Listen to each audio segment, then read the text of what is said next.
Hello, everybody, and welcome to the Baka Baka Baka podcast. Baka! Baka. It's amazing how every time you open your mouth, you prove you're an idiot. Hello, everybody, and welcome to Baka Baka Baka. We are an anime podcast. Every 2 weeks, we watch an anime that we have chosen, and we watch all the episodes, then we come together and we talk about it, we discuss it like we're a book club, then we turn the discussion over to our comment section to see what you guys thought, and to carry on any interesting topics that we start on the podcast. We are actually finishing the second half of Vinland Saga, the first season, episodes 13 through 24. So in this case, if you are interested in this anime and aren't going to watch it and just want to hear us talk about it, we do recommend listening to our previous episode.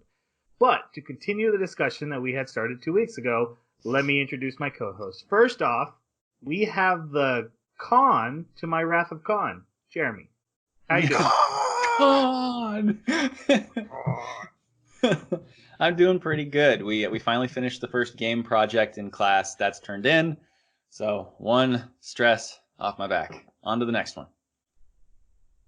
It's a very cool game. It actually kind of fits thematically almost with the anime we watched. Yeah, it does. I really took a lot of inspiration from Fate Zero and Duel of Ages kind of style of game where you get to play as historical characters. Yeah. Anime, saving the day. Yeah, perfect for ages 3 to 11. That's right. Yeah, we found out after like the first week when the team was working on it that this was supposed to be for second graders, and yeah, the rules may be a little complicated, but they'll learn quickly. All right. We also have the Con to my Into Darkness. Jason, how are you? God? I'm God. Do we know who that is? I can do this. My brothers and sisters. Anyways, I'm doing pretty good. Things have just been boring for me. You watched the Sonic the Hedgehog movie. What'd you think? I was actually really surprised and happy with it. I went into it with super low expectations. For Jim Carrey, he can either be really irritating or just a joy to watch. And in this one, he was fantastic. I mean, he was not a picture of what I would picture Egghead to be, but he brought a side of that character, or at least brought a different type of character that was very, very welcome to the franchise. And also, like, the changes to Sonic's model were super appropriate. Whoever leaked that footage or told them to release a trailer early, they need a raise. All I'll say about the Sonic movie, which I did like, internet, quit sleeping on Benny Schwartz, man. The guy who voices Sonic. He's hilarious. He was John Ralphio in Parks and Recreation. He does Dewey in DuckTales. He's Leonardo in Ninja Turtles. He plays a lot of blue guys. But he's great, he's hilarious, and he needs to make way bigger movies than he is. But I'm glad Sonic's working out for him. And my name is Troy. I'm probably going to get some flack from you guys, because the show I've been watching that I want to talk about is not really for this audience. If you have small children, so Jeremy, this doesn't apply to you. If you have small children that watch small children television shows, they are annoying at best. I'm talking Caillou, Peppa Pig. Like they're not for adults, and you just kind of like put them on. Like, okay, well that's on. I guess my kid's happy, so I'll just do dishes or something. How dare you? Paw Patrol is a modern age miracle. So my son found a show, and it's about a family of blue setters who live in Australia in a house, and there's 2 kids and a mom and dad. It's called Bluey. It's on Disney Plus, and it gets real life with kids, and it has it on the television show. And as my kid watches it, I'm like, this is great. This is fantastic. The dad takes the kids to the dump, and it shows the back seat and it's covered with food and stickers and it's messy. And I'm like, yeah, that is what a back seat with 2 kids in booster seats look like. And they go to the dump and the dad's going to throw away this box of papers and the kids realize that's their drawings. Because if you're a parent, you have way too many drawings. There's nothing to do with them. And the kids they lose their minds. They're like, you're not the best dad ever. You're throwing away pictures of us.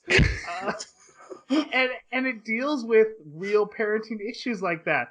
The whole theme of the show is that the kid likes to play imagination games. So like the living room's the market, the outside's the zoo. And they're like, Dad, let's play a game. He's like, okay, but I'm tired. What's a game I can lay down? They're like, let's play doctor. So he lays on a couch cushion in the middle of the floor while they play with him. And I'm like, that's me. I've done that move. And one, they come in and the dad's scrubbing the toilet going, what are they eating? And this is a little kid show. It's really clean, it's really decent, but it's very funny and it's very realistic. There is no better episode than when he takes them to a Chinese restaurant to get some takeout. They forgot his spring rolls. He's like, I can sit out here with my kids for 5 minutes. And having 2 small children and the amount of chaos they can get, they're grabbing menus. Dad, I want a drink from the faucet. I need to pee. Dad, the faucet's going crazy. I'm still peeing. If you have small kids and want a show that doesn't break your brain, Bluey. Bet it's the #1 cartoon in Australia, but it's only recently come to America, so I highly suggest it. Huh. What about Cars? Nope, get out of here with that. All right. I promised myself I'd give that pitch speech. Now let's go on to the anime. We did continue watching Vinland Saga. Again, we had discussed it previously in the week before, but now we're going to be talking specifically about the second half, episodes 13 through 24. Jeremy, this was your pick. What did you think of this half? Non-spoilers review. So last time, I remember saying, I hope the payoff is worth it, because this setup's really difficult to deal with, and it's worth it. I really like it. They did a great job executing things. Yeah. Good second half. All right, Jason, how about you? I mirror that sentiment. I was really worried that I didn't have a protagonist to latch onto. And this anime didn't need it because the story they were telling didn't require one. But also they were willing to take risks with their characters that absolutely paid off. And if you have not seen this anime, you need to. Yeah, this became my second favorite anime to come out in 2019, right behind Promised Neverland. I love the themes that it's playing with. I love the depth of the characters. That first half did have a bit of a slow start to it, and I can understand how people kind of get caught by that. I probably would have myself if I had just I'm going to sit down and watch this and wasn't assigned to watch all of it. But this last half, one episode in, my mind was blown, and I was on a roller coaster ride for the rest of the way. I cried. I literally screamed out expletives in the middle of my living room, which I don't do when watching Bluey. Yet another pro. So, in forewarning, as we talk about it tonight, I'm just going to be gushing about it. I absolutely loved it.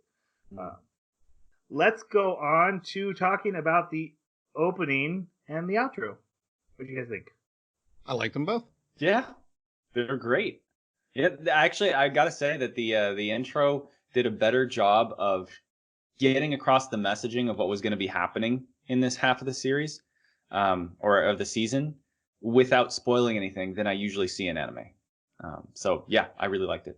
Music was great in both of them. Guys, the opening theme song is sung by Man with a Mission, and at this point, I just have to be a huge fan of them because they did the Robot Grandpa theme song that we all liked, except for we hated the anime, but the song we like.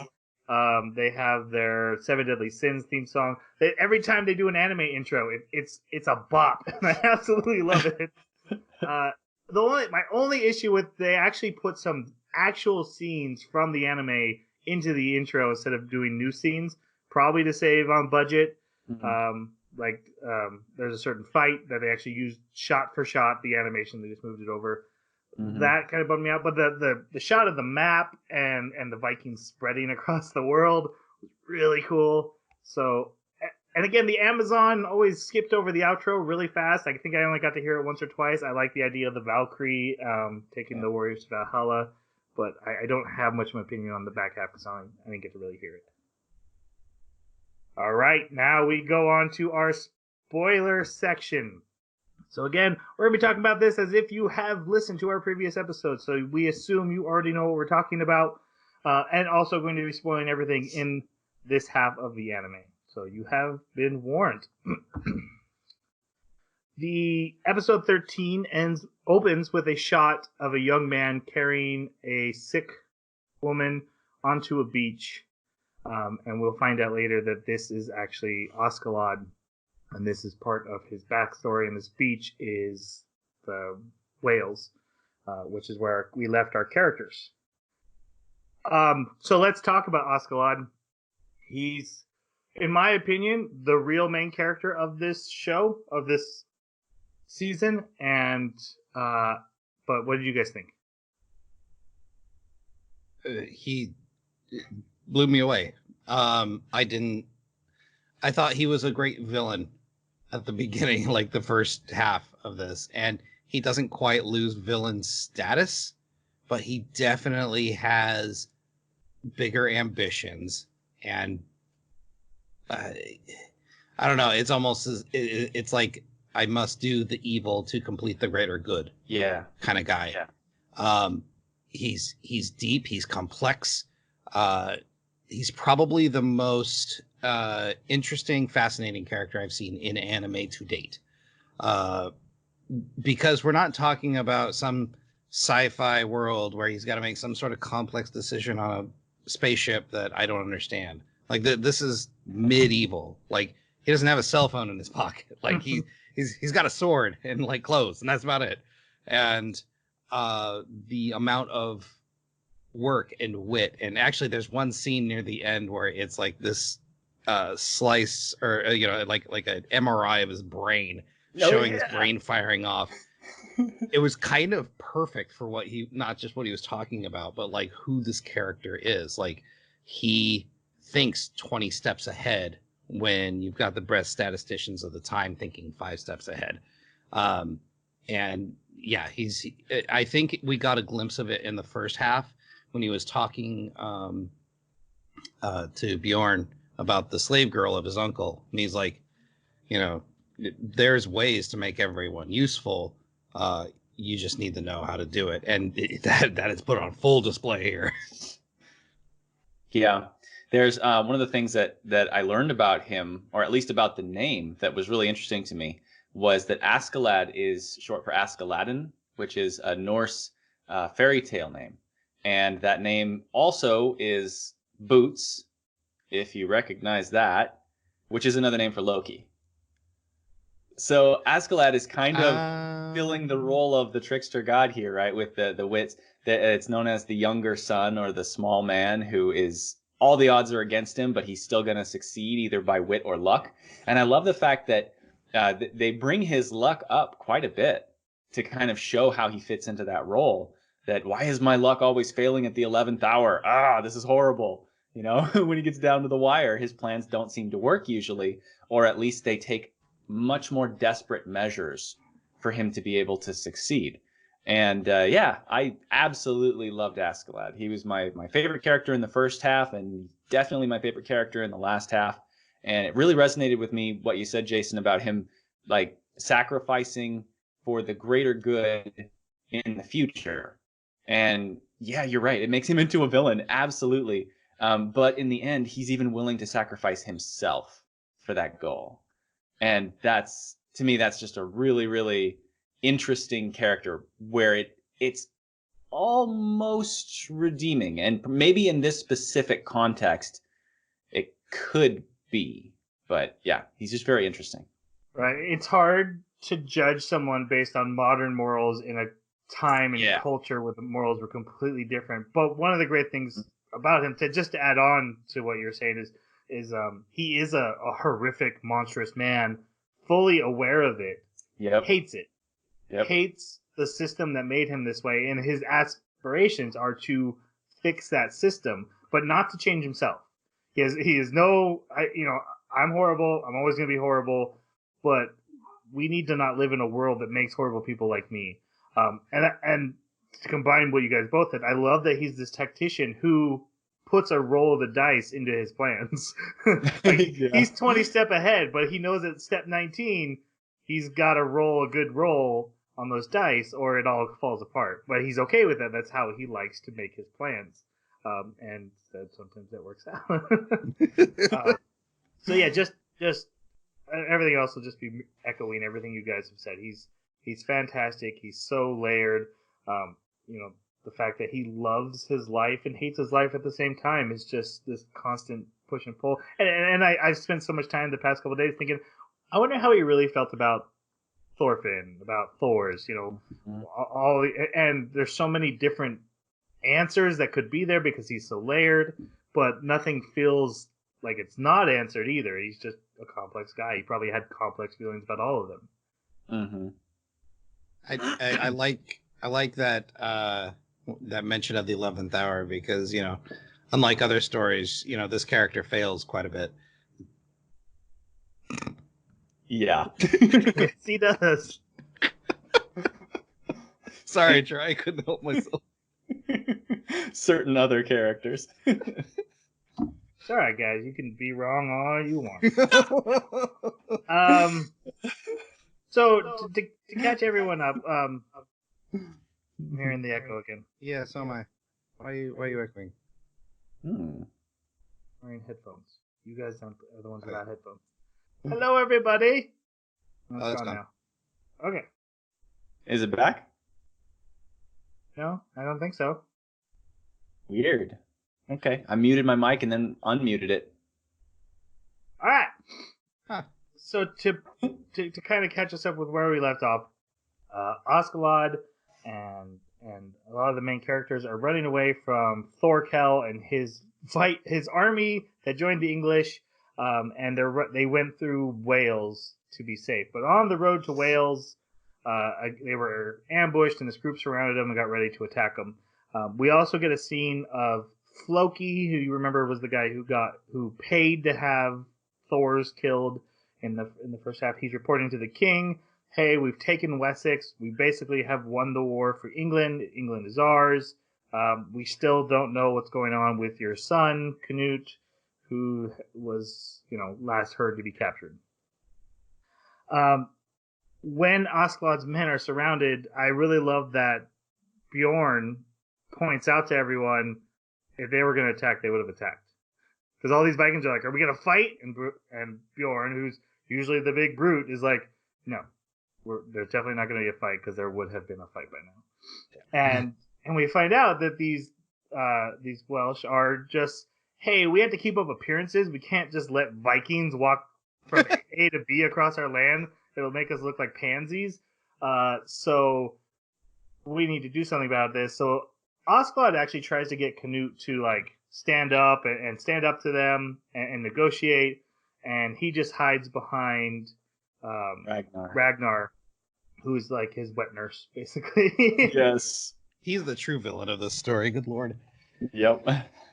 And so Askeladd instead goes up with them and he reveals to them, hey guys, just so you know, I'm actually half Welsh. My mother was from Wales. She was taken as a slave by Vikings, by a Viking noble lord, and gave birth to me. And I hate Vikings. I'm here to get this kid onto the throne and then help Wales from the inside. And they basically say, okay, we will pretend to capture you and escort you across our land and then let you escape. And that's exactly what happens.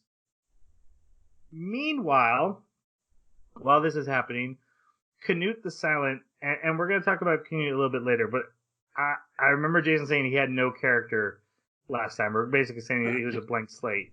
And I just didn't feel that was right at the time. And then so here we get our first thing. Thorfinn starts basically teasing him, picking on him, and Canute jumps up and starts yelling at him, and everyone's like, oh, he talks? Actually, it was hilarious because, everyone stops in their tracks. Everyone shuts up. Everyone's stunned while he's standing there berating Thorfinn, and Thorfinn going, "Ugh, shut up." Yeah, absolutely. I really like the parallels between the two characters. Yes. The fact that that even existed, and they're, I don't think they're related. Maybe they're related. I have a hard time trying to keep track who's related. Yes. They are, but it's not as close as I thought it Yeah. was last time. It's like through a marriage or cousins or something. Then after going through Wales, they decided to head into England as winter is fast approaching on this marching army. So Ragnar's like, hey, we should not cut through England where people still hate us. And you know, Askeladd's like, hey, roll the dice. It'll probably work out. Because the snows are coming, right? That's right. This next episode, if you haven't seen it, it's rough. It's very. We talked about last time. You know, Vikings did despicable things, and it makes it hard to like these characters. And honestly, when this episode happened, I actually felt better about it because I felt like the anime took responsibility for it. It was like, you're right, they're horrible. We're not going to shy away from it. We're not going to pretend this is, you know, not happening off screen or that this violent stuff. We're going to put it in your face. You were just starting to like Askeladd, and now he's going to do like the most horrific thing you can imagine. They make it so much worse because they spend about 10 minutes with this family. Yeah, they tell it from the And point of view of the little girl. Right. Yeah. And this girl that stole a ring from a market, and she's like, you know, on one hand crushed that she did this awful thing, but then the other hand, it's so pretty on my left hand too. Yeah. She's terrified of hell. And at dinner, like her family's like, yeah, hell's gonna get all the bad people, and we're all gonna go to heaven. And she's like, oh god, I stole a ring. I'm going to hell. But Exactly. the anime like establishes normalcy with this family for like 10 minutes. And then here comes Askeladd to do his thing, and it feels so much worse than other episodes where they ransack a village. Right. Yeah. Other times it's been like you might see a woman being dragged by her hair, and then a couple bodies on the ground, and then they're eating in their houses. This like the point of view of the villagers until the Vikings get there. The priest like runs out, tries to warn the village. Run! The Vikings are coming. The priest that's traveling with them, and they gather all the villagers except for the little girl with the ring, who She got away, right? yeah, she was looking at the ring, so she's hiding in the woods and watching all this. They gather all the villagers, and the villagers are like, please just leave us half our food. We can survive the winter. Give us half. He's like, you're not going to have to worry about food for the winter because we're going to kill you all. And Askeladd, every single, and there's little children, there's women. I mean, it is horrific. And he warns the priest, like, that's the last time you get in my way. I'll kill you next time. You know, and Ragnar and Canute are like not okay with this, but there's nothing they can do to stop it. And so they take over this village. And then the girl wanders off into the woods, talks to God about hell and how she's glad, even if she's going to hell, she's glad hell exists if people like that exist. That there's a place for them. It was rough. Yeah, that was really something. I thought it was really interesting. One of the things that Askeladd said when they were preparing to go down and take the village, he looked over at Ragnar and he's like, "What? Why are you hesitating? Isn't this what we do?" Yes. And I thought, man, that's such a loaded statement. Like it's not what he wants to do, but it is what they've always done, and it is maybe a piece of him does want to do it. Like there's so much in that statement.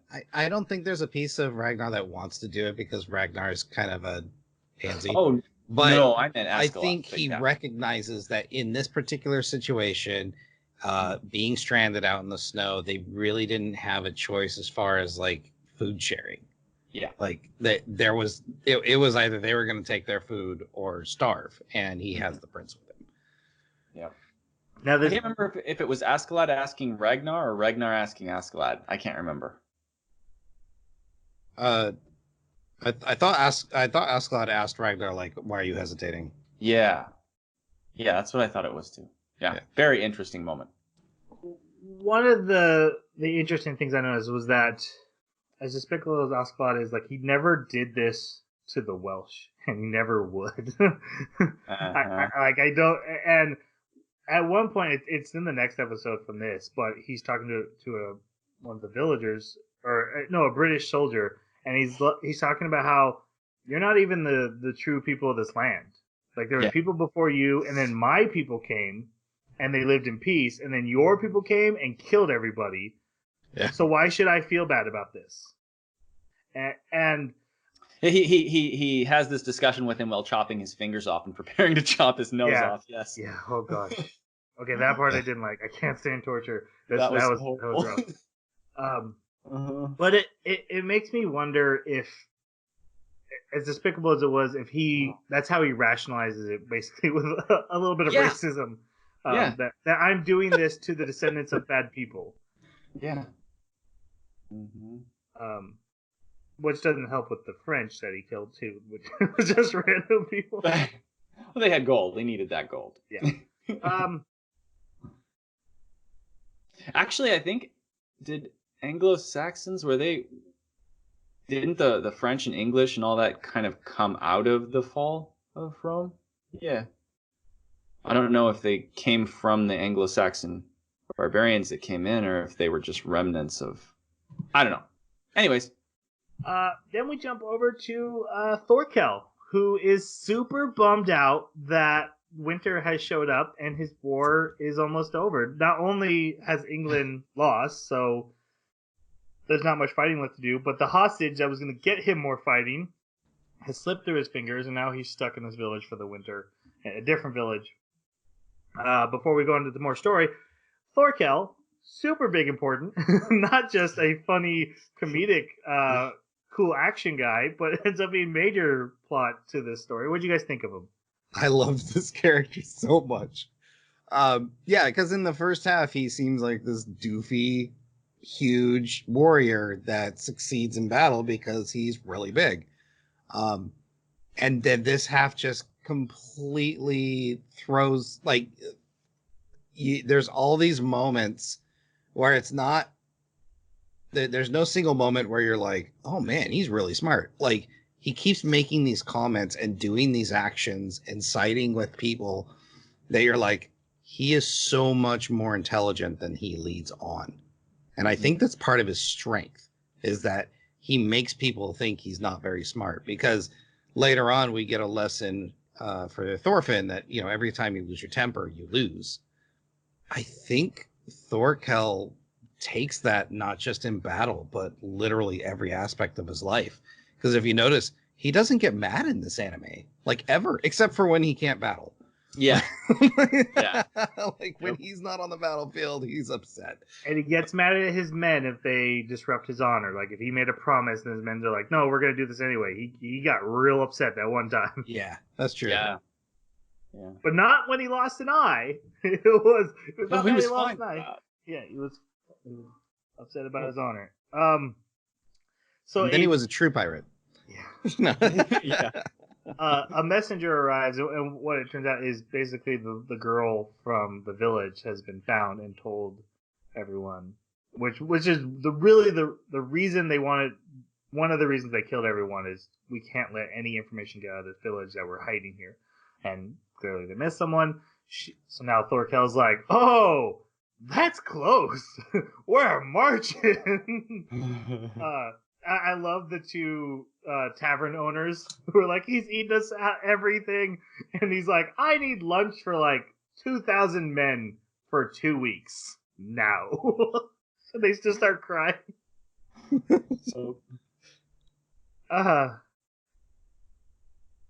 Thorkel's so great. Yep. So a British army then comes to attack the village, and at the same time, Thorfinn is walking with a giant rabbit that he caught, and Ragnar invites him into dinner.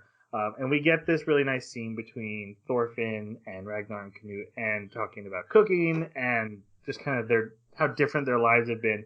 But it's a good time to talk about Thorfinn, and how we thought he came across in this half. I remember in the last half we kind of agreed that he was a little obsessive, little single-minded, and kind of missing a lot of points. Just a little.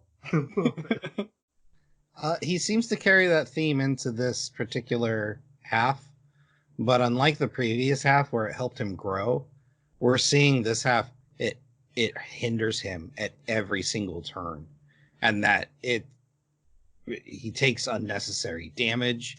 He does really crappy things for his life, and even Leaf finds him, and here's his opportunity to drop everything and go home, and it's still consuming him.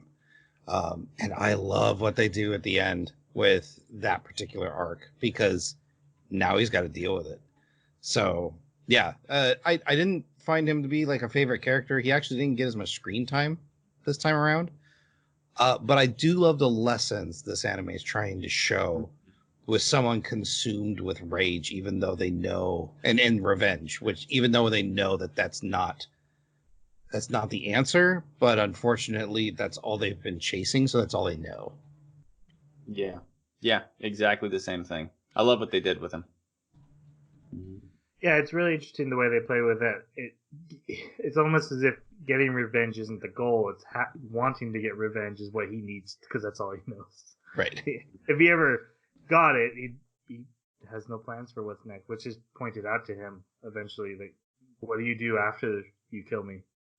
You've never even given out a single thought. You have nothing. Mm-hmm. It's like the Joker and Batman. Yeah, and again, I really like the mirror reflection between him and Canute, how different they are from different worlds, even though going through kind of similar thematically situations. Especially thanks to old Askeladd, the daddy killer. Yeah. And also, so like I said, he sits down. They have this stew with Canute, who reveals like I love cooking, but that's not something a king's supposed to do. Ragnar basically raised him as a normal person, and he wasn't supposed to. He was supposed to raise him as a royal person, and he raised him as, hey, here, you should learn how to cook too, which doesn't go well with Dad. But what did you guys think of Canute? I still kind of have a problem, the same problem that Jeremy brought up, and that is that his flip from meek to commanding presence was a little fast. But I buy the justification for it, and it paid off so well. And also they showed, sure, he had an attitude change, but he was still hesitant with certain things that required finality. He was still, a little hesitant to make decisions that could put people in danger. He still had that newness to leadership, which it's such great storytelling. So I really liked, I was really disappointed with him in the first half. And one side note, his body double, I love that they get yeah.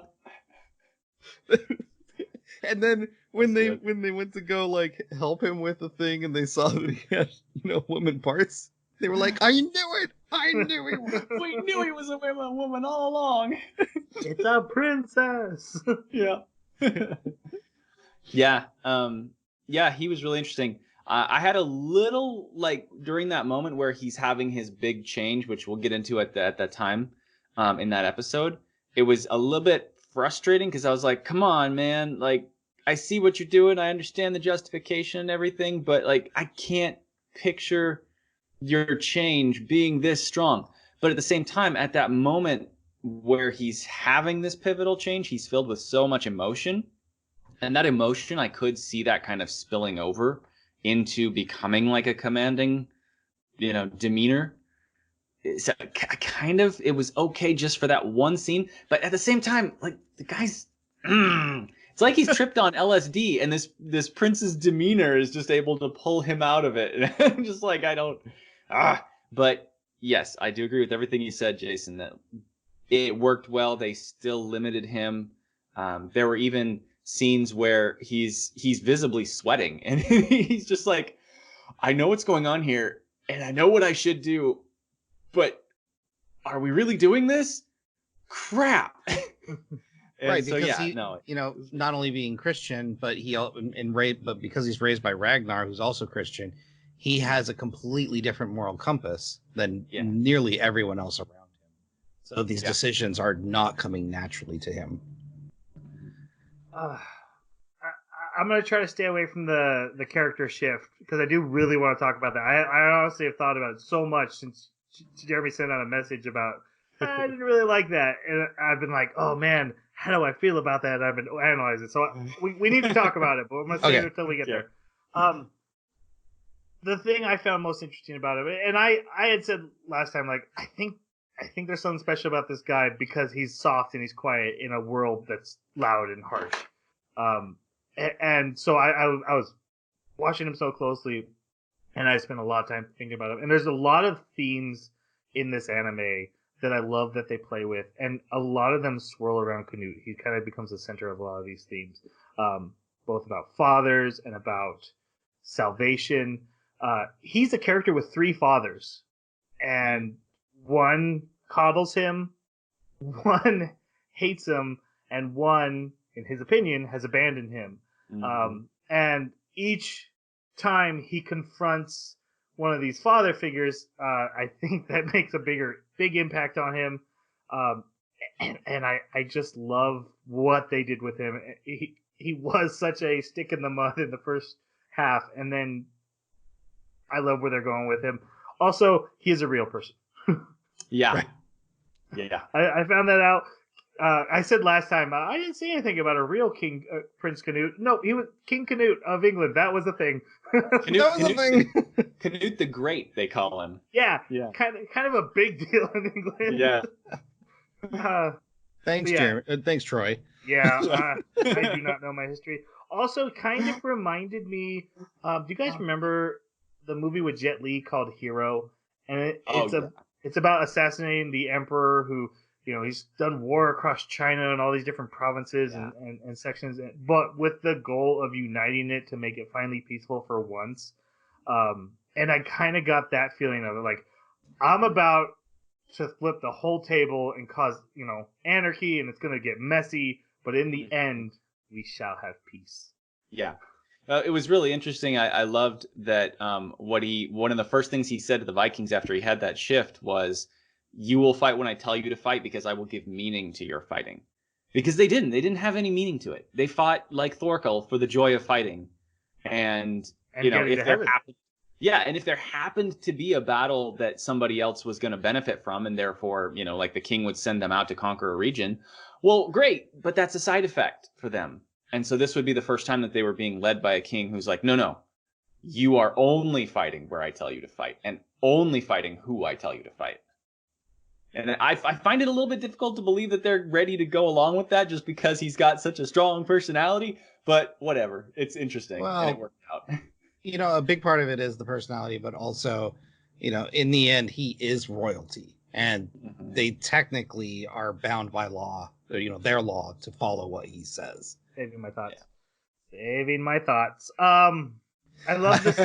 There's a scene in this episode actually that kind of builds on the thing what I said about fathers, where they're praying for the dead villagers, and the priest questions God's love. He says something about it, and Canute jumps up and just yells at him like, "You don't question God's love!" And it brings me back to, again, God is that third father to him, and because of his relationship with his other fathers. The relationship he has with this third father is also a major part of his character. Yeah, he specifically says, and I do think it's important what he specifically says, is a father always loves his children. Mm-hmm. And that fit every one of his dads, like you're saying. Absolutely. In his mind. It was his lie that he told himself about his real father. So with the battle happening, Ragnar gets informed about the battle and he gets all upset. And they're like, "Oh, you come talk to Askeladd about it." So he goes marching off. "I'll be back." And they take him out into the woods. And Askeladd had already said, like, "Let's do that plan." And basically, they hide guys in the snow and they stab them. Yeah. And he's like, "I want to talk to Askeladd." And Askeladd's like, "Okay, I'm here. I was here the whole time." This did not go down how I thought it was going to go down, because I kind of pictured Ragnar doing some kind of like Warriors outro, you know, as the sunset falls on him, dying, taking out like 3 or 4 of them. No, he never raises his sword against anybody. Instead, he's just like, there's something important I have to say. I know I'm dead, but I have to tell Askeladd because it's really important. Knut's gonna die, basically. Nothing about Ragnar's death went the way I thought it was going to go. No. Yeah. Confessions later on, like. Yeah. Oh my God. Yes. I was like, why did you tell him, Askeladd? What the heck? Because honestly, and I had a hard time admitting this, it's the right move. Yeah. Ragnar is a huge setback to Canute, and that's why Askeladd never kills anyone because he's, well, one person because he's mad. But Askeladd never kills anyone because he's mad. He kills people because that's the move to make. He has no ill will to Ragnar. And when Ragnar is like, "Promise me you take care of the prince," I will promise you that. I will do that. He's not like, "I got you." He's not gloating. Even when Thor's died, he wasn't excited about it. He wasn't like, "Woohoo, I made Thor's." Yeah, God, it's so good. And yeah, so Ragnar's like, "Promise me you'll take care of the prince," and you need to know there's 2 factions fighting. There's one for Canute being the next king, and one for Harold, his brother, to be the next king. And the king wants Harold. The whole reason he brought Canute to England is to have him get killed in the war so that he didn't have to assassinate him. You're marching him to his death if you bring him home. And Askeladd's like, "Crud." Yeah. That is important info. I'm glad you told me. And he's like, yeah. "Can I see Canute?" And he's like, "No." I was like, oh, that hurts. Yeah. Because that would mess up the plan. And again, it's not like I refuse to let you have your wish. It's like, no, that won't work with my plan. So no, you die here in the snow. And he does. Yep. And then they tell Canute that he died. Canute, has a bit of a freak out. Askeladd slaps him. And then we get the prisoner interrogation scene, which is rough. Yeah. Oh my God. Yes. That guy was tough though. Like, he took a lot of torture without talking. I would have been like, "I will tell you everything." Yeah. Exactly. The moment he said, "Go get the shears," it's like, okay. Uh-huh. Yeah. Yeah. Again, we already touched on it. And I'm gonna skip over it here, but man, the whole let me educate you on this land's history because I know it. You're not the heroes you think you are. I love that. Even though I hated the interrogation. Yeah. But the superpowered Viking Ear, who do we see Ear die? I don't remember seeing him die, but he just kind of stopped showing up. Yeah, I'm assuming he dies at some point, but I don't remember watching him die, unless he just died so fast we missed it. Or he was like, "I hear them coming, I'm out." Yeah. Yeah, that's possible. Basically, Ear's like, "Hey, Thorkill's army is here," and so Thorkill's like, "Hey, we found him. Let's surround the village. Let's go." Askeladd, let's load up the couple sleds we have, get the prince in a sled, and let's start marching. We gotta get away from Thorkill. And 2 guys are caught trying to abandon Askeladd and join Thorkill, and he turns to everyone. Askeladd turns to everyone and is like, "I don't care what side you pick. Just pick. We're marching. Like, stay behind and wait for them. I don't care." And then when Thorkill gets there, those 2 guys are like, "We're joining you." Chop. There was a whole bunch that stayed behind. Yeah, there was like a dozen, and Thorkill just walks through them swinging axe. And they're like, "Didn't those guys want to join us? Do you really want guys that would just switch sides like that?" I do. Exactly. So yeah, the Ear did die there. Yep. There? Yeah, he died Or at the bridge? at the bridge. He died. Okay. Yeah. Speaking of the bridge, they reach a bridge, and Oscalad decides to chop the bridge down, which they then find out the river is walkable across. It's like ankle deep. And he's like, no, it's going to be fine, guys, because they won't be able to take supplies. They'll be able to keep chasing us, but then we'll get some distance because they'll run out of supplies. But his forces are basically like, we're all about to die. Thorkill's marching on us. Thorkill tops the hill, sees them, picks up a spear and throws it, and hits 4 guys in a row. Oscalad turns to his men and says, don't worry about that. Yeah. It's fine. It's fine. Don't worry about the spear. Like 4 guys are impaled on the ground. That was a good moment. I laughed very hard at that. This is also another interesting like superpower of Oscalad that he's mentioned a couple times before, but it doesn't really show as staunchly as this moment where he's looking at the brothers and he's like, "Yep, they're about to turn on me, all of them." Like he knew, and that's when he got Bjorn, who was like, "Hey, we need to get ready to go." Because get the prince in the head sled and get Thorfinn in there with him and get ready to run because this is about to get ugly. Yeah, and all he had to do was look at their face, and that seems to be this like special ability of his that he can see someone's face.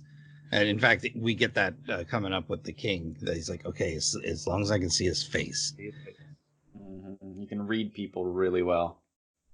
Speaking of the brothers, I didn't write their names down, but they are kind of important characters, secondary important characters, because they kind of lead this rebellion. So as Thorkill's army is marching down this hill at them, Oscalad's army turns on him. And he looks at him, he's like, guys, all these years we've been together laughing and drinking. I hate you. Spins around and takes off like 5 heads. And I was like, yes. Oh, man. He starts fighting. Bjorn takes the sled with the prince and Thorfinn, and it goes flying away. One of the brothers and a couple guys on horses chase after them, while the other brother faces Oscalad with all the other men. I absolutely love the chase with the sleds because Bjorn's like, attack me, let's go. And they come up and he's like, not the horses, don't attack the horses. Yes. And they chop the horse's head and the sled goes flying. And Thorfinn jumps on a horse and goes back to get Oscalad. The prince is laying unconscious in the snow next to the drunk priest. Completely abandons the prince. Yes. Yeah. Thorfinn has no loyalty. Yep. And Bjorn eats a berserker mushroom and starts fighting the Vikings. And it's funny. They're like, Bjorn, we know you won't turn. Why won't you turn on Oscalad? He's like, because he likes me. Yes. That's like his only reason. He's my friend, basically, or I wish. Which Oscalad knows. Oscalad knew Bjorn would side with him. Yeah. Yep. Oscalad starts to get injured from the battle, and they actually shoot him in the limbs with arrows.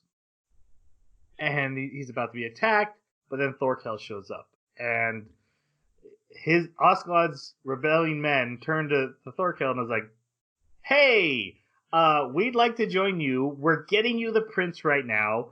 Don't worry about it. He's like, wait, did Thorfinn rebel? And they're like, no. He's like, oh, thank God. Okay, kill everyone but Oscalad. Yes. And they all Oscalad's men throw their weapons down, and Thorkill's army is like, pick up your weapons so you die and go to Valhalla, because we're about to kill you. Nothing's stopping us from killing you. You need to have a weapon in your hand when this happens. Yep. I love that Thorkill's army is on the same wavelength with him too. Like the best one was when they're like stealing boots from men they just killed from Oscalad's army, and he goes, why can't we fight someone strong? I'm never going to get to Valhalla. Yeah. Yep. And that's just some random soldier in his army. That's a very Thorkill thing to say, but man, by the way, this episode was really good. Like it's running on all cylinders at this point. Well, there was something really interesting I wanted to point out too. Was these characters, these raiders, have been mercilessly, joyfully killing all the time. Like we've talked about that in the first half. Just recently, they killed those 62 or 60 whatever people in that village, they absolutely love killing people that are weaker than them. And they don't mind engaging in fights that they have, a good chance of winning. A good chance of winning. Because, especially with Askeladd as the tactician, they're going into fights with a really good chance of winning.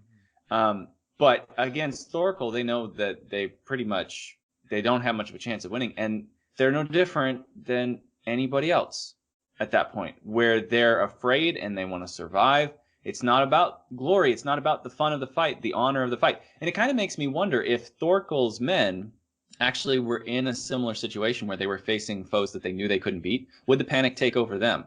Would they want to survive more than to simply die in war? Yeah, it's easy to say that line, why can't we fight a strong enemy when you just beat a weak enemy and you won and you're safe? Yeah, just this whole thing was really fascinating to me. And I liked seeing it because it showed that warriors though they were also cowards. Okay, a couple things kind of start happening. First off, Thorkel comes up to the older brother that stayed behind, and the guy literally gets amnesia, like goes into shock, goes insane at just the sight of this giant monstrous man. He's like, "You are very big," and like his eyes glaze over, and he's like, "What happened to him?" Yeah, that's right, because he hands him his axe, and he's like, "Attack me." Yeah. And he's like walking towards him, just kind of stretching out his axes on either side. Yeah, it's terrifying. You see the silhouette. And Thorkel, again, like we mentioned last episode, is wielding 2 double-handed axes. Yes. Thorfinn shows up and challenges Thorkel to a duel, and Thorkel's super excited about this. This is so pumped. This is all he wanted. And when they start fighting, he's like, "If you make this fight good, I'll tell you about your dad. Like, let's go." And they're fighting for Askeladd's life, because Thorfinn wants to kill Askeladd, so no one else is allowed to kill him.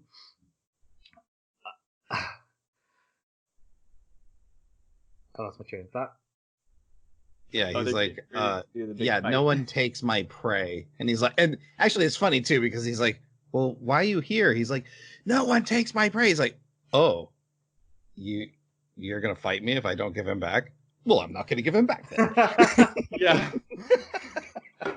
The thing that I noticed, this is the second time, maybe even third time I've noticed this, Thorkel's army is cheering for Thorfinn. Like, yes. Go, little guy! Kill him! Yeah. You can win! That happened with Askeladd's army too. Like, when these fights happen, they're literally rooting for guys that they like. They weren't rebelling at the time, but they root for the little guy just for fun. Yeah. It's a consistent thing that happens, and I'm like, that's very interesting that they root for their commander to die just because it'd be funny. Also, at one point, they laugh at Thorfinn for making a statement, and Thorkel like turns to them and like, "That's a warrior. You don't laugh at him." Yeah, yeah. And what that tells me is that Thorkel has more respect for Thorfinn than any of his own men. Yeah, absolutely. As we're about to find out, it's his great nephew too. Yeah, yeah, that's true. Okay, so that's happening. They does find out that is his great uncle. But now we do need to talk about what I've seen actually from reviews. This is the one thing that people mostly call out as their like one pet peeve. So it doesn't surprise me that Jeremy mentioned. We've all talked about it. So Canute wakes up in the snow, and first he has a dream he goes back to sleep and dreams about Ragnar saying goodbye, and then he wakes up listening to Bjorn beat on all these Vikings in his berserker rage, and talking to the drunk priest about love, while at the same time Thorkel and Thorfinn are talking about a true warrior. Thorkel is trying to figure out what Thors had meant by that. He actually is regretful that he didn't follow Thors and figure out what that was all about. And Canute basically comes to the decision that if mankind is so twisted that we can never be good enough and truly love each other, and God's not going to save us, I'll just do it myself. I'll become king and I'll make the utopia, the paradise, that we won't need God to judge us in heaven. And while that is very specific in his case to Christianity and heaven, there's other characters who have very similar ideas and themes. Oscalot says something very similar about Avalon and waiting for King Arthur to return. And then there's also Thorfinn, who's waiting to go to Vinland as his salvation.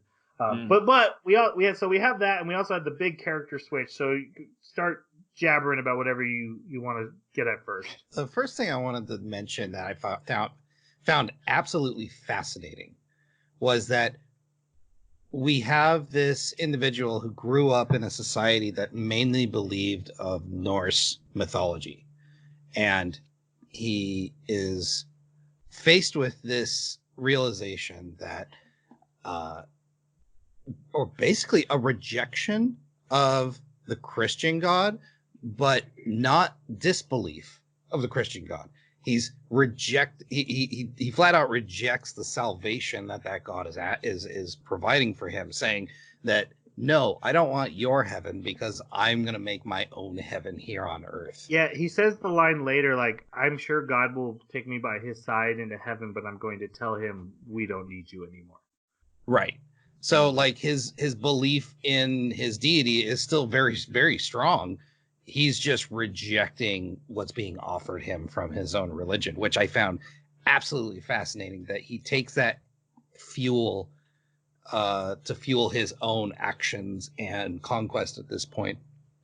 And the other thing is that this is a near mirror image of Thorfinn, because when Thorfinn lost his dad, he didn't use it to better himself. He used it as fuel for rage.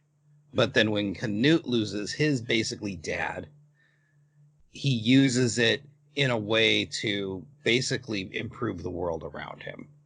And I do think at this point he suspects who really killed Ragnar. Right, but also Probably. like he's at this point where he doesn't devalue his life in the fact that he's depressed, but he sees that his life is not any better than any other man's. And I again, as a ruler, I found that absolutely fascinating that he came to this realization. And also the priest said something really interesting. He goes, because he goes, well, what about the love that Ragnar showed me? He's like, that wasn't love, that was discrimination, because he wasn't loving everyone. He was only loving you. I was like, that is a twisted version of love, but I can totally understand where he's coming from in this world and setting that they live in. Well, I found it really interesting when he brought that up, because that very much is like Buddhist philosophy, and I was like, wow, this is the priest that's supposed to be representing Christianity is actually using what is Eastern philosophy of, like, you know, offering yourself to nature to like promote the cycle of rebirth that's taking place in the world around you. Like, let your body serve as sustenance for the animals. I mean, he even like gives that example, that analogy right out of the book. And so I thought that was actually kind of funny. But yeah, I saw this very much as a sort of like a responsibility moment. So like Ragnar was taken out of the picture as someone that Canute could hide behind. And he quite literally did. He hid behind Yes. Ragnar a lot. And when Ragnar left, he was so hurt. Canute was so hurt that he didn't want to hide behind God anymore either. So for me, I kind of saw this as like, you're a prince, you're in a position of authority. You have the ability to make changes that other people don't. They're never going to have that opportunity, and you get to start off from that point. So if you see something that needs to be righted, you have a responsibility to do this, but you're standing behind things and not exercising it. So for me, that was it was kind of like don't, like, I understand your motivation, I get it, but at the same time, it's unfortunate that it has to be embitterment towards the God that you just in the previous episode or two had defended so strongly. It's unfortunate that it took this much embitterment in order for you to basically do what you already had the ability to do. and the right, the authority to do. So yeah, that part I was a little bit like, I don't know, I was a little bit confused because there was that idea of like, this is really weird hearing Eastern philosophy coming from a Western religion, and then on top of that having him kind of, yeah, think of it that way. But I think what bugged me more was how, you know, in the first half when Bjorn ate that mushroom and went berserker, there is nothing that can pull him out of berserker state. Like, nothing. And so, like, his eyes roll into the back of his head. He starts salivating wildly. He's running around, knives and stuff sticking out of his back. But the prince, because of his force of will and his determination, is suddenly his resolve, his aura, I don't know, whatever you want to call it. Bjorn's LSD just kind of wears off as he closes with the prince. And that was just, it was so difficult to believe in that moment. It was supernatural. I have one thing to add to it, but it doesn't really defend it, to be fair. And just the one thing that I noticed is he reaches out, he touches Bjorn's face. He actually shows him affection, which I just wondered in his berserker state if he's identifying everything as an enemy, if that's so unusual that would not register as enemy to him. But also, this is an anime where a guy just threw a spear like through 10 4 miles people. through 4 people. So I can kind of, you either give it the anime pass or it does. No, I mean, you're right. You're also right. The only thing I could buy in that particular situation is, or that particular scene was, we don't know how long Canute was out, and maybe you were thinking it's wearing off naturally. It was starting to wear off because of all the exertion he had been doing, and he had just taken out a bunch of guys, and it just was coincidence that at that moment when he gave him affection, that was just enough to get him over the edge. Maybe he was wearing down off anyway. to the point that. I mean, that's the only hand wavy I can justify. Yeah. He was lucid enough to complain about his injury almost immediately afterwards, and that's language, which he certainly didn't do in his berserker state before. As far as the character switch being so sudden, I didn't have a problem with it. I know a lot of people, like I said, I've seen a couple reviews that called this out. I felt there were enough pieces set up to buy it in a short 24 episode time span. The fact that he had a couple outbursts, and the fact that the being silent was a choice on survival, but that he did grow up in a very harsh environment. And later the king points out, like, you are just like me. And that, so I can buy that was inside, hidden behind the Canute that we've been seeing. In my opinion, like I said, I know some people have issue with it, but I didn't at the moment. I was like, cool. I was hoping this guy would man up. I'm glad he did. I also love the idea that Askeladd kills dads and then changes people's fates forever. Yep. I mean, specifically, this kind of cracked me up when I realized it, but specifically, he killed the figurative dad and the real dad of Canute, and then he kills the figurative dad and the real dad of Thorfinn. Let's not forget his own dad. And his own dad, exactly. His own dad. Yes. And all the dads of all the people in all the villages. He is just the king of patricide. All right. Back in the duel, Thorfinn is doing well, but he ends up getting upset and kicked. And he uses his own legs to like jump off of the kick, and so he just goes flying through the air, like way up into the trees, hits a tree and breaks his arm. Askeladd tries to help him. He's like, "You can't help me." He's like, "Dude, you have a broken arm. Just let me. You're fighting to save my life." It's like crazy broken too. Yeah, like he gets up and it's like hanging. He's like, ah. Yeah. Yes. Ugh. I love that move too. He puts both his axes into the snow to like bring up a bunch of snow to blind him, and then just boots him. Yep. And this is when Thorkel sits down and tells him that he's his uncle. And he tells the backstory of how he saw Thor's post fake death and was like, oh, he's like, I cried at your dad's funeral and I saw him and I was so happy. And then he's like, I'm leaving. And I'm like, no, you're not. And then he knocked me out. And to this day, I regretted not following him because he figured out what a true warrior was. And I can't figure it out. And one of the reasons I'm so war addicted is I'm trying to figure out what he figured out. And then he asked Thorfinn about it, and Thorfinn's like, I'm not telling you. And he's like, oh, you don't know. Thor, you apparently didn't listen very well to Thor's. And that really was...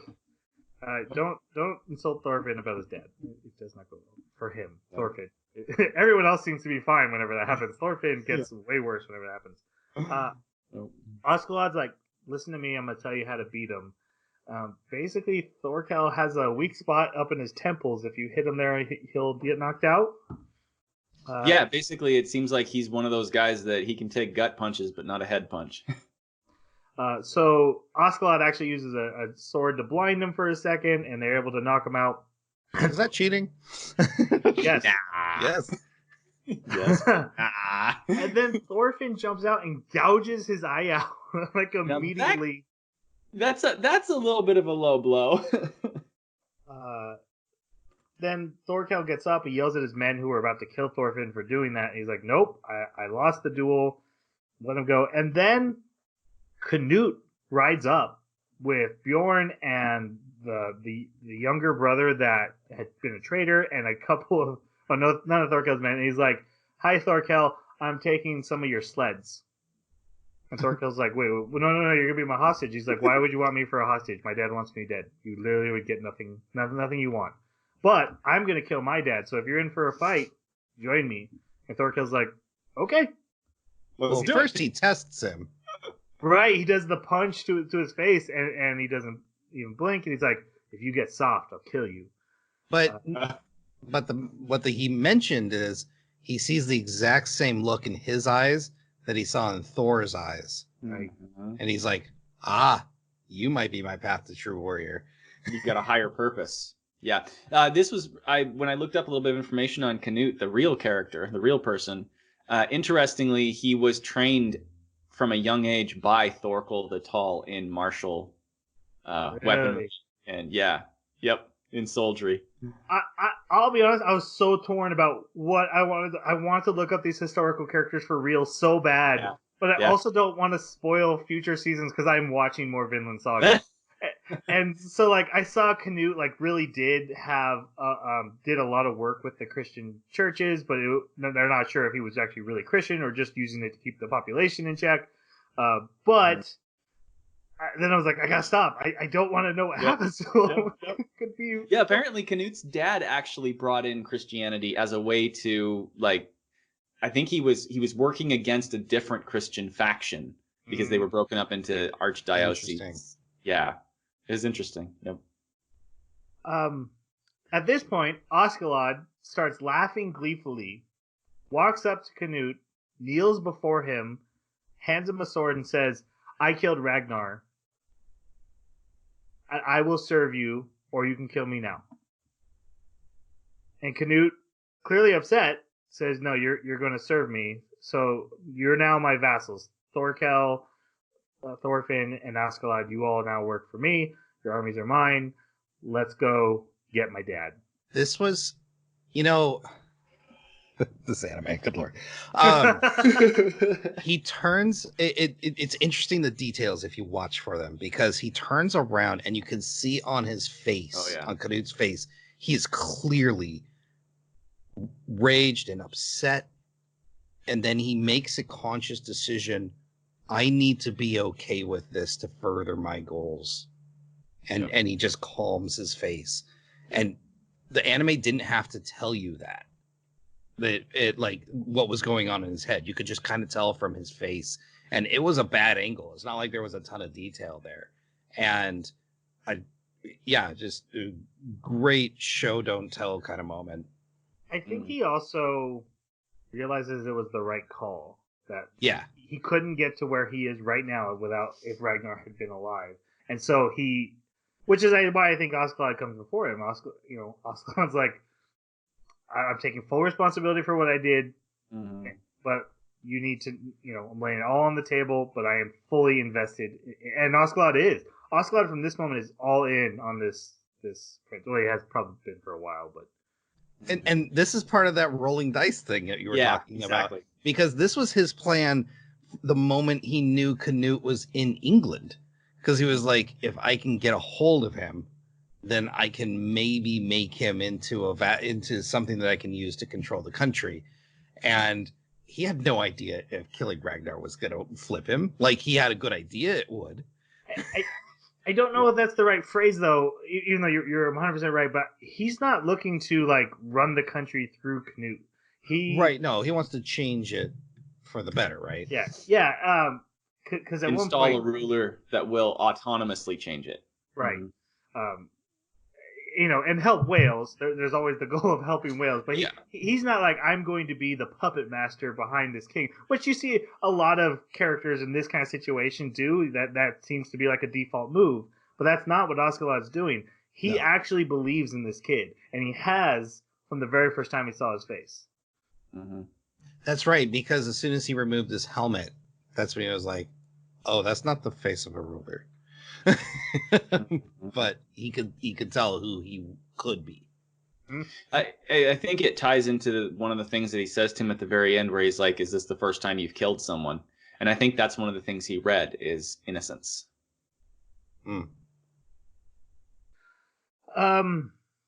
So they march. They go to, I forget what town they're in England, but basically the Vikings have centralized in the town. And they go there. Floki sees them and is like the bowmen are getting ready to shoot. And he's like, are you going to attack me, the prince? Oh, no, we totally didn't think you were alive. And he's like, yeah, well, I am. So we're going to be going through. And also Thorkel's with me now. Which carries weight. Like, they mention multiple times, Thorkel's the ace in the hole. As long as they have Thorkel, they're okay, because everyone's afraid of it, and he commands such a loyal army that you don't need to be a king to get Thorkel's on your side. And so they go, he tells Thorkel, I need you to get her getting people on our side, so go out and get all the commanders together, start talking me up. He's like, so I get to go drink and eat as long as you invite everyone else. Yeah, as long as you invite everyone else. Thorkel's like, yes, best job ever. And then Oscalad, Thorfinn, and Canute go to see King Swen. I'm not saying that right. Swain. The king. What did you guys think of the king? He was good. He was interesting. I thought it was interesting they called him the Wise. Which that's not the impression I got of him in the first half of the season. I got more of an impression of just like a debauched, angry old man. But no, he was just as much a strategist and tactician as Askeladd. But he's just as dissatisfied with the Danes as Askeladd, it seems. He looks down upon just everyone and everything around him as if they're lesser. I wonder if it's a different reason though. Like Askeladd's is clearly like, I hate this type of lifestyle. I hate the kind of people that we are. But I think for him it might just be, I want to be in more control. I think he does even say it, like this crown drives you to want to control more and have more power. And I think that he just doesn't have enough. I love the speech about the crown. It comes up right here, but he's telling his son, like, put this on and you're not the one in control anymore. This thing wants power. This thing wants to expand. Yeah. You are a servant to it. God, that was so good. That was just so good. So they go to see him and they realize, okay, this is going to be an ambush. And Canute's like, do not draw your weapons first. Whoever draws their weapons first loses this fight. This scene was so great because they walk in and Askeladd looks at Thorfinn and is like, how many? And he's like, is this dangerous? And Thorfinn's like, yeah, there's guys up on the rafters. Archers, yeah. Yeah. Like, so apparently Thorfinn has plenty of experience. Yep. They go in and the king's like, everything's said through subtext, but it's basically a conversation of, so you decided to kill me? Yes, Dad, I have. And even Oscalad's like, okay, so we're just laying it all on the table. Okay, I guess that's how we're doing this. Yep. And you know, it's father and son being like, so we're trying to kill each other? Okay, well then. And he's like, he even, the king brings out all the soldiers, they surround him, he's like, I'll give you some land, just go away. And he's like, no, I have Thorkel. I did I conquered London because I got the army of London to join me. I guess I'm kind of a hero, Dad. You have to. And Oscalad has to kind of step in and be like, wouldn't it be better to reward him so you keep up appearances? And the king's like, all right, that guy sucks. Yeah, exactly. Actually, well, that's where we find out how cunning the king is, because he immediately goes, okay, my son's definitely had a change of heart. The real power in that group is Oscalad. And he knows instantly that guy is the cunning one that he's going to have to watch out for. Yep.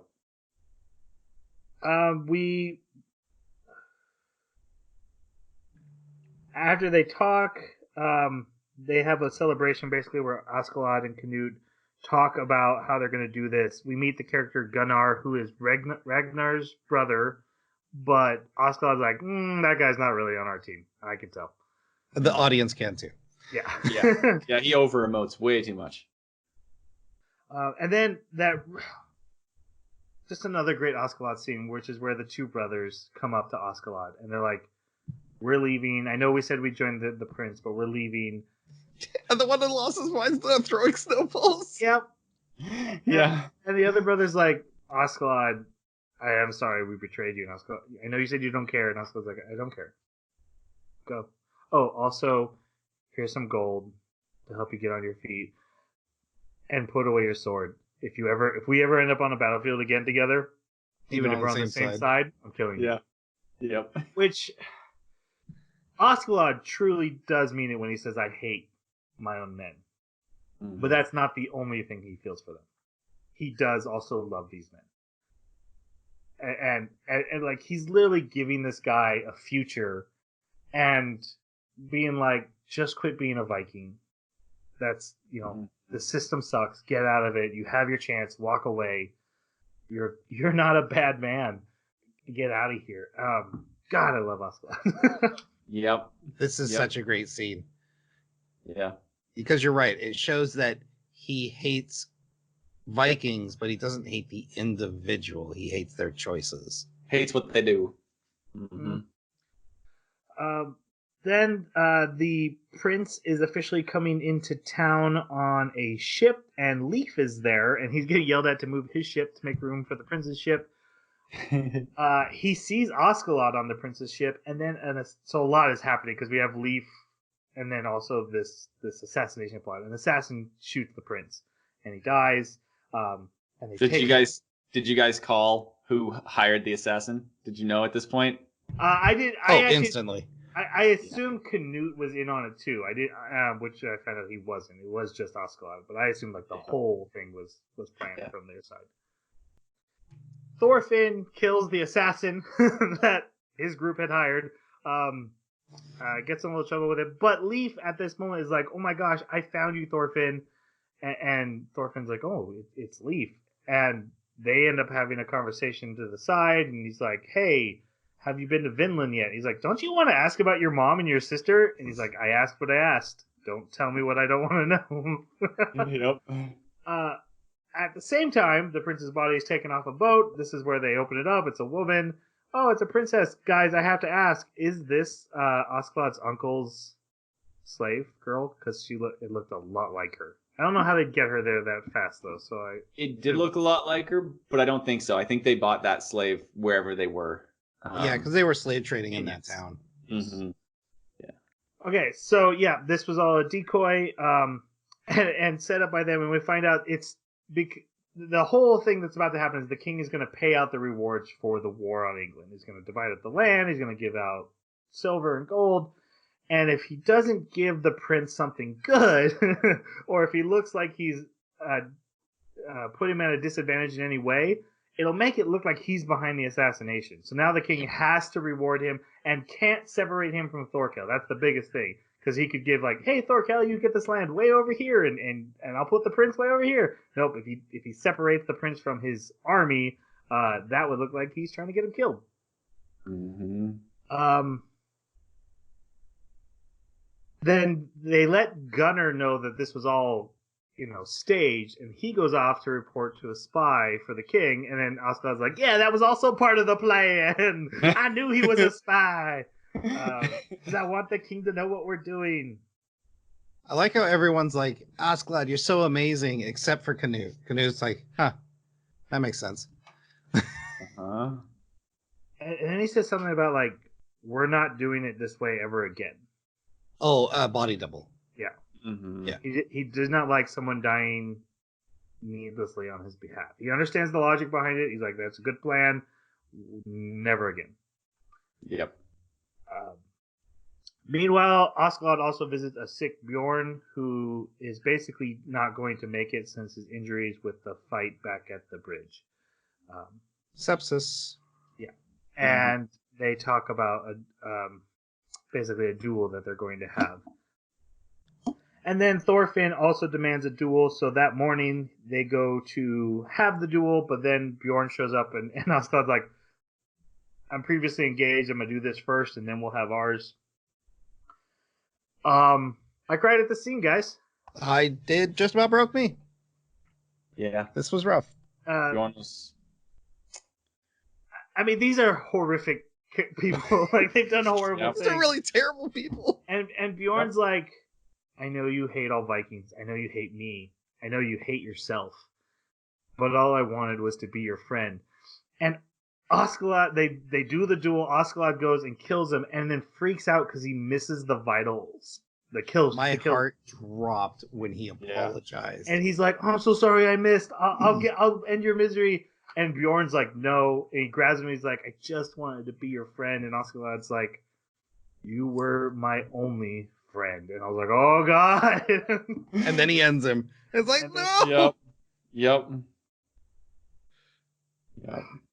And Osglad didn't want to say that. He wanted to not have to face that emotion. And messed up because he was overwhelmed, messes up, misses the thing, and then just can't keep it up. Can't keep up that mask that he always wears, right? I am the happy pirate Viking. This was really well done.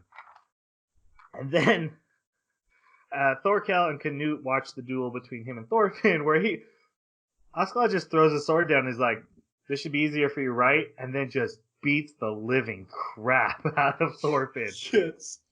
And then he goes and sits on the wall. He's like, you know why you can't beat me? Because you're an idiot.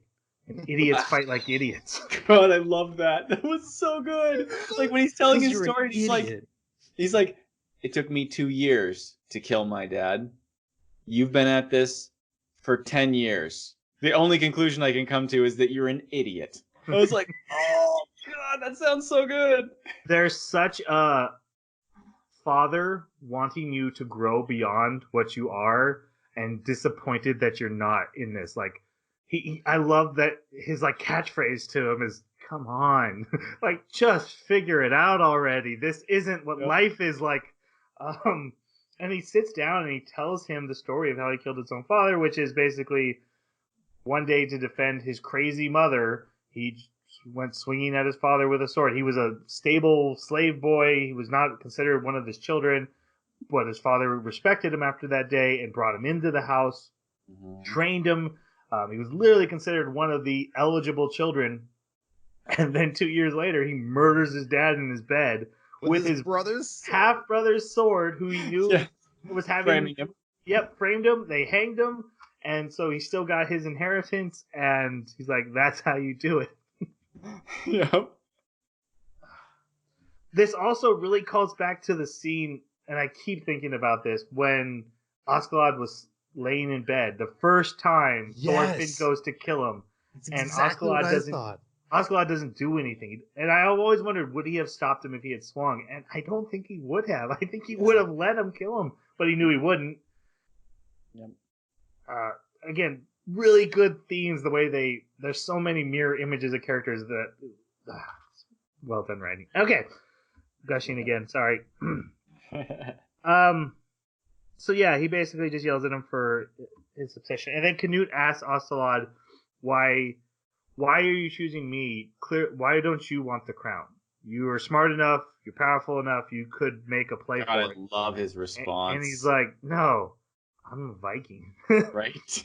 Exactly. His whole story was like, Vikings suck. They love battle. Like, we are all idiots. And he's like, "But I'm one of those. I'm part of it." Yeah. And so I can't fix it because I'm part of it. I want it fixed. Mm-hmm. Okay.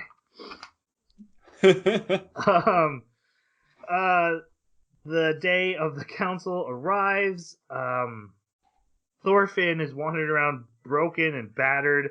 Also, in the intro, when he's chasing after Canute and Askeladd in the snow, he has these exact injuries. So this is that moment symbolism. He gets in a fight on the street and ends up getting arrested.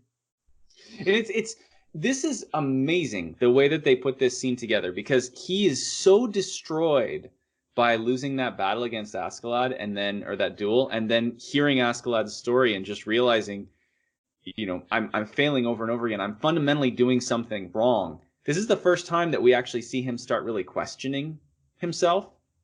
And the reason that this fight is so important, I think, in the street that he gets into with these thugs is because the fight starts because he thinks he hears Askeladd berating him again. And so he gets up to go after the guy that he thought was Askeladd. But the way he's going after him and what he does when he gets there, he grabs the cloak and clings to it. Like, that is not something you would expect from Thorfinn, who wants to kill the person he's coming after. That's what you expect from someone who's like a kid that's reaching out towards his dad to cling to his cloak.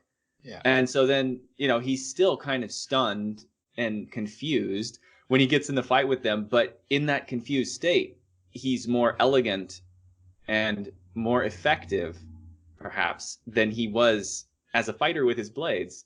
Puts them all down with a few shots with his bare fists. So just the way that so much was conveyed in this encounter. Well, he's injured with a broken arm, and he's clearly an incredibly talented fighter. But every time he loses his emotions, specifically to Askeladd, he ends up, getting hurt. Which is what Askeladd even tells him. He's like, "You're a great fighter, but as soon as you care, you're an idiot." Yeah, and there's also a scene at the end of the last episode where he thinks back on his life, and to me it said that he's just instantly realized, "Oh, I wasted my life." Yeah, I went down the wrong path. Exactly. Yep. So I'm gonna follow his story and then jump back to the king. So he's in jail. Leaf comes in, and Leaf's like, "I swore I would take you home, and I'm going to take you home, and then let's go to Vinland. That's what your dad would have wanted." I love his justification for why he's a warrior. That was brilliant. Because he battles the sea. Right? Yeah, that was cool. That I'm also in a constant battle for pride. I get it, but he talks Thorfinn into it, brings him to his boat. Thorfinn sees a bird that flies away, looks at the clouds, and then leaves. What did I miss? I did not get it. Sorry. I got the impression it was just this. It was another layer of when the slave looked at Thorfinn when he was laying in the street. Thorfinn realizing who he is and then realizing who he wants to be. I think he saw this slave in the street and it reminded him of who he is, and then he sees the bird taking off and it reminds him of who he wants to be. Just because he's questioning himself this whole time. And so he wants to be Askeladd's friend? No, I think that he wants to be free, but that doesn't mean he can necessarily be free. I think it's kind of like how Askeladd wants to be better but knows he can't. So he's still going to give in to wanting to duel Askeladd and everything, but being on the boat is the closest thing to being free, and he reaches out towards the bird I want to do that. I want to go with you. Don't leave without me, basically. But he can't. And so he goes back to what he's always known. That's how I interpreted it. All right, and then he goes to the to the scene, and we'll catch up with him when we get back to it. Now the real meaty stuff. Oh man. So the king is gathered everyone. Canute's by his side. He's paying off rewards. He gives Thorkel and Canute, he keeps them together, gives them a huge chunk of land, gives them Mercia. The most profitable city. Yep, so that worked out well for them. And he's like, and next time we're going after Ireland. It's going to be great. We'll get Ireland. Also, those Welsh are kind of uppity, aren't they? We're probably going to go get the Welsh and go into Wales, and because they're not bowing to me, and I think we just need to teach them a lesson. And Oscalad, like, is shocked to hear this. Yes. Like, that's the wrench in the plan that he did not need. And Floki notices it, which is important because he goes up and tells the king, like, hey, when you mentioned Wales, Oscalad, like, freaked out a little bit, and we should keep an eye on that. Meanwhile, Oscalad, Jason mentioned it, you literally see his brain thumping, like, what do I do? What do I do? Okay, there's got to be a way out of this. Can I fight? What if we start an army? No, then they're still fighting in Wales, and that's the whole point, is no fighting in Wales. I got to protect Wales. So he goes up to get his reward, and he gets a big chest of silver, and he's like, King, you really think that Wales plan is a good idea, though? He's like, they could probably be talked into being good. You can make me your messenger, and I totally do that for you. And the king's like, and he comes down, and everyone's like, oh my god, the king's gonna kill him. And Thorkel gets all excited, like, oh, it's gonna get good. And the king hugs him, and he's like, this is a loyal guy. He gives me good advice. He's looking out for me. That's the kind of soldier I want in my army. And then he leans in close. He's like, Wales or Canute, you gotta pick one. You give me my son's head, and I don't care about Wales at all. The only thing they're good for is exporting slaves. Oh gosh, the animation, like every muscle in Askeladd's face clenches, and his eyes, like a horror movie, like dart to the side. Oh, so good. One small point, again, the details and their writing and their animation is just fabulous. Yep. It's interesting that the crowd at first was like, oh my gosh, he's questioning the king. But then once the king like kind of agrees with him, he's like, oh, good. Oh, Wales would have sucked. Like nobody wanted to go to Wales. Yeah, that's true. Yep. Except for Thorkel, who's like, oh, this just got boring. And man, when it happened, I was in shock at this scene. Oscalad knocks the king's hands off his shoulder. He's like, you got a real stupid face. He's like, I'm not going to let the crown sit on that head. And the guards start coming in, and Oscalad's like, don't move. I got the king within sword's length. You don't want to do this. And everyone's all freaking out. And Thorkel stands up. He's like, Oscalad, don't you dare take away my prize. Like, I was going to kill. And Canute talks over him like, hey, no, everyone, Oscalad's being crazy right now. And Oscalad takes off the king's head. In one of the guys. Floki throws that drinking horn at him, and I was like, oh, that's the perfect catalyst where he's like, all right, I deflect and swing, because Floki was trying to get the fight started, like distract him long enough to get a spear through him or something, and just oh wow, it was such a good moment.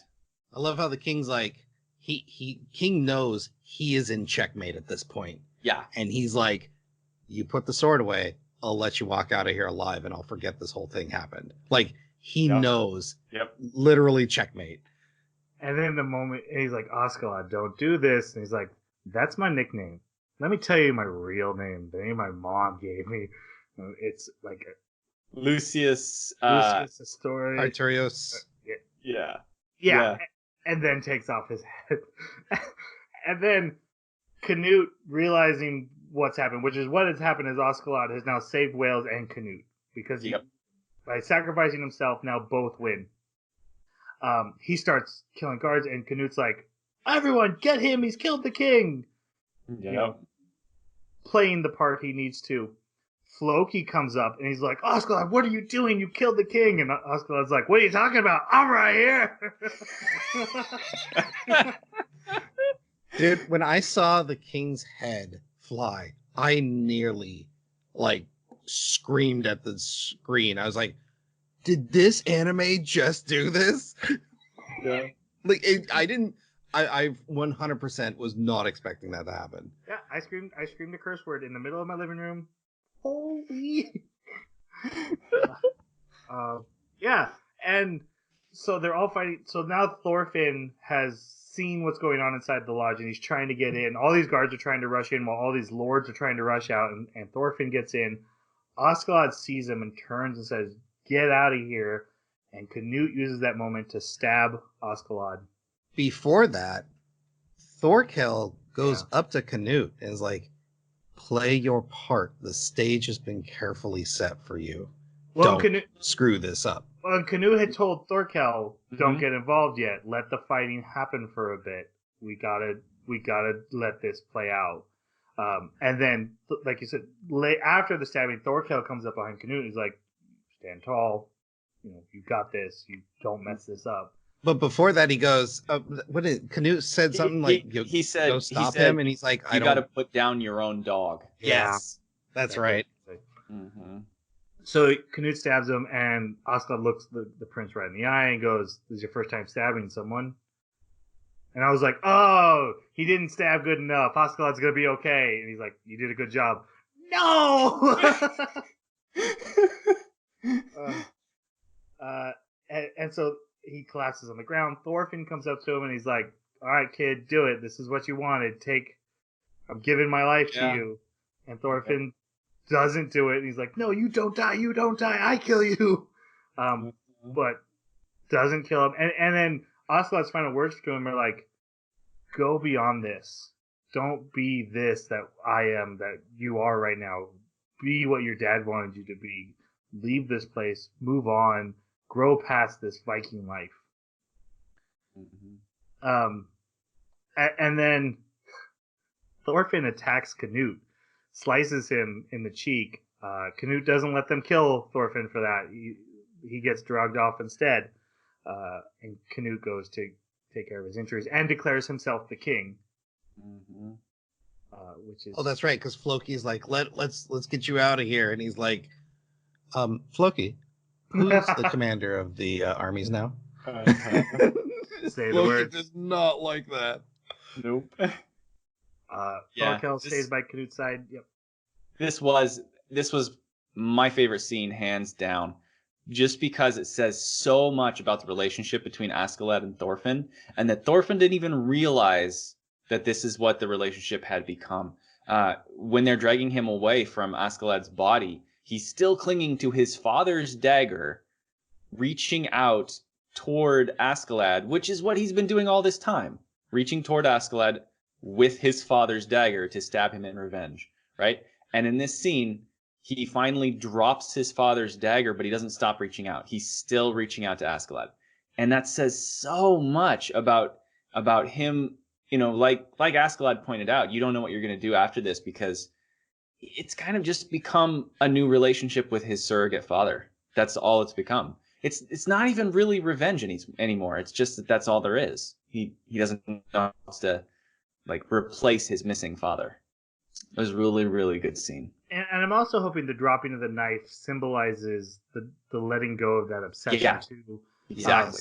And then as the knife, it's really beautiful animated. That as the knife's dropping, in the knife are playing flashbacks from all the episodes of the story so far. It hits and the screen goes white, and then we're shown the back of 3 random characters and 3 random locations. That is for the manga readers to let them know that these major characters from the mangas are coming now into the story. Also, really important to note, episode 24's title is End of Prologue, and that blew my mind. There were many times watching this, so I was like, oh, this is kind of like a prologue to the story, but now we're into the story. And to find out, though, this was the starting point, Askeladd's not even part of the main story, and I'm like, how do you go from here? And I hear it only gets better. Like I said, I'm watching any seasons they make of Vinland Saga from now on. I'm 100%. a fan. Yeah. All right, let's go. That's the end of our story. Do you guys have any thoughts on? We talked about it a couple times. Any thoughts on Vinland? Well, I'm Avalon. pretty sure that one of the characters that we saw the back of was a Native American woman, so he's gonna eventually get there. I also saw there was a guy that had red hair, and I was wondering, are they like mixing things up historically wise? Because Leif Erikson's supposed to be the son of Eric the Red in real history, but if they're bringing Eric the Red in, which he never even went, so I don't know. I meant more in the symbolism of it, because I honestly think he never Hmm. will reach the actual land of Vinland himself, but that he will come to realize that Vinland is more something you find internally, more like what Canute's aiming for, what Askeladd Hmm. wanted. I'm not going to wait for the savior of Britannia to show up. I'm just going to save it myself. If So you think the title is metaphorical? Interesting. I do, and I think that's why Christianity is such a big focus. Besides its historical importance, I do think that's one of the reasons. I think they're in theme. They're all the same thing. They're saying that salvation isn't something you wait for; it's something you go do. Create. Yeah. Mhm. No, I agree with everything you said, Troy. I think Valhalla, heaven, peaceful place where no one hurts anymore, America. and there's no war. I think they're all kind of describing what this idea of Vinland to them is. A place where there's the land is fertile, there's no suffering, and everyone can kind of live their own life in peace. Okay, let's go ahead and go to our final reviews. Jeremy, since this was your pick, please let us know what you thought. So last time I gave it a 3, and I thought that it was probably because it was set up, and yeah, it definitely was the setup part of the arc. But the payoff was really, really good. I very much enjoyed it. I'm going to give it a 5 out of 5 for the whole series and for this half. All right, Jason, how about you? I can't gush about this anime enough. It's definitely a 5 for me. The story beats, like, I was really concerned at the end of episode 12 that I didn't have a protagonist to kind of root for, and that I got a different storytelling experience. Plus, all the things that were said outside of dialogue was fantastic, and the attention to detail, and the anime is animated beautifully, and that seems to be a standard for a lot of high rated animes lately, but I like that's kind of lower on the list as far as the great things about what they did. I think what I really enjoyed about the writing is that they treat the audience like they're paying attention, they know what's going on, and they don't have to spell it out for you. And when they do spell it out, it's usually because there's something very important that they're going to reveal to you, not we did this thing, so let's tell you about it. So yeah, anyways, enough gushing. 5 out of 5. 5 out of 5 for me. An anime where I look more forward to the talking than the already great action scenes, just because the characters are so interesting. I mean, it blew my mind, and this is just the prologue of the story. My only worry is, Askeladd being my favorite character, and now he's gone from the story. But I think at this point, I had to put some trust into the writers and say, okay, I just take me away with wherever this is going, and I'm in for the ride. 5 out of 5 for me. Last thing, the willingness to not just take risks, but to give consequences. Like, we're going to tell a realism type story. We're going to give realism type consequences to the story, and just going all in with important characters that they killed off. Like, you just don't see that in a lot of anime, and I really appreciated that about this.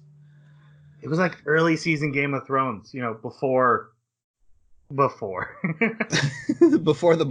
the Yeah, it's stuff. Game of Thrones. All right. Our next anime that we will be watching is called Babylon. It is a mystery thriller. It is about people investigating a pharmaceutical company, and they find a evil conspiracy and like dead bodies and stuff. Yeah, so we'll be watching that. It is 12 episodes long, and that's my pick, so just blame me if it ends up being bad. But we haven't had the good mystery in a while, so It's it'll be true. a little different. Sounds If good. you would like to comment on Vinland Saga or the next anime or any thoughts, please don't spoil the manga for me or real history. I don't know. No. Should I not know real history? Anyway, you can leave your Manga readers, thoughts. tell us. I hear the Farmland Saga is great. All right. You can reach us on our Twitter at Baka Podcast or email the animebakaclub at gmail.com, or you can leave a comment wherever you found this podcast and it'll get back to us. Thank you guys for all the feedbacks so far. It's been great. I think that's it for us. Let's say goodbye. Thanks for listening. See you next time. Sayonara.